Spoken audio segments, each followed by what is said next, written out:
치주질환, 치주염, 풍치 이게 말기까지 진행이 되면 저희도 못 살려요. 양치하다가 피 날 때 있죠. 이거 정상 아니에요. 치과 생전에 안 가요.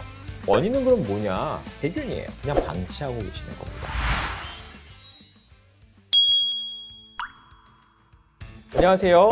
세상의 모든 치아 이야기 임세용 원장입니다. 환자분들이 이런 얘기 많이 하세요. 오늘 갑자기 이들이 다 흔들리고 너무 갑자기 나빠졌다. 최근에 야근 좀 하고 술 좀 마시고 그랬더니 잇몸이 다 붓고 피가 나고 아파서 전혀 식사를 못한다. 이런 게 바로 이제 치주질환이에요. 이게 뭔지, 어떻게 치료를 해야 되고, 그리고 어떤 식으로 실생활에서 예방할 수 있는지 오늘 한번 치주질환에 대해서 얘기해 보도록 하겠습니다. 치주질환, 치주염, 풍치 인터넷에서 한 번씩은 다 들어봤을 거예요. 치아에는 머리가 있고 뿌리가 있어요.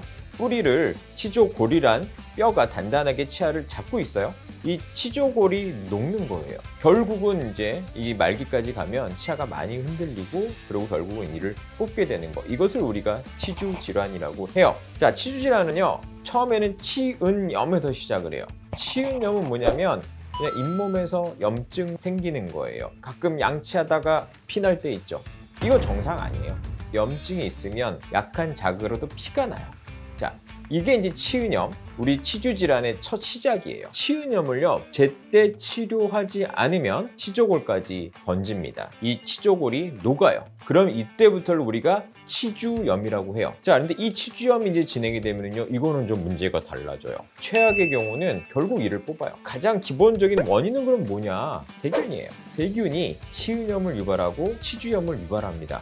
플락이라고 하는데 치태. 이것들이 세균 덩어리예요. 그러니까 우리가 식사를 하고 나면 치아 주위에 이렇게 하얗게 찌꺼기 같은 거 끼죠? 이런 것들이 세균 덩어리들이에요. 1년에 스케일링 받으라고 하죠. 자, 이 스케일링은 뭐냐면 치태. 그리고 이 치태가 또 시간이 지나면 굳어요. 치석이 돼요. 단단하게. 이 치석은 우리가 제거할 수가 없어요. 스케일링으로 치과에서 제거를 해야 되는 거예요. 그래서 이런 치태나 치석 관리를 잘해주면 치은염이 생겨도 얼마든지 회복이 돼요. 근데 이것을 방치하잖아요. 결국은 치아를 발치해야 돼요. 이것이 치주염 마지막 단계, 말기 치주염의 결과예요. 치주염의 가장 큰 문제는 뭐냐면 그렇게 아프질 않아요. 양치할 때 피 좀 나고요. 그리고 정말 피가 나오면 좀 잇몸이 부어요. 정말 심하면 좀 고름 나오고 좀 이가 흔들리는 정도, 약간 그 정도 느껴요. 보통 약을 사서 드시거나. 시간이 지나면 괜찮아져요. 이게 낫는 게 아니고요. 증상이 덜 나타날 뿐이에요. 그렇게 하면 안 됩니다. 정리를 하면 양치할 때 피가 난다거나 잇몸이 자주 붓는다든지 이가 조금 흔들린다. 이 정도 때 병원 오시면 치아 살릴 수 있어요.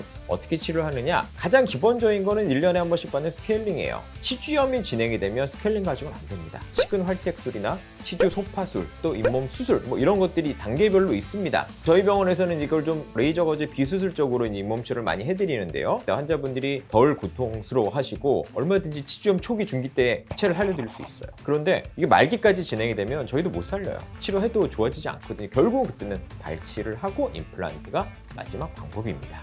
우리나라 통계를 보면 치주질환에 이완되신 분들은 거의 80% 육박합니다. 거의 3명 중에 2명 이상은 치주질환이 이완돼 있다는 거죠. 그런데 실제로 병원에 오시는 분들은 제가 봤을 때는 그 중에서 3분의 1 정도밖에 안 되실 거예요. 나머지 3분의 1은 그냥 방치하고 계시는 겁니다. 결국은 이러다 보면 치아를 잃고 임플란트를 하시게 됩니다. 다시 한번 말씀드리지만 양치할 때 피가 난다, 찬물에 좀 이가 많이 시리다, 가끔 피곤하면 잇몸이 붓고 좀 고름 같은 게 나온다, 가끔씩 이가 흔들리는 느낌이 든다, 이런 것들이 전형적인 치주질환입니다. 이런 증상을 느끼시면 반드시 전문 치과에 방문을 하셔서 잇몸 치료를 받으셔야 되고요. 무엇보다 가장 중요한 거 양치질 습관입니다. 양치만 잘하셔도 예방할 수 있고, 또 하나 마지막으로 1년에 2번 정도 치과에 방문하셔서 스케일링만 하셔도 치주질환의 상당 부분을 예방할 수 있습니다. 이상 세상의 모든 치아 이야기 세모치 임세용 원장이었습니다.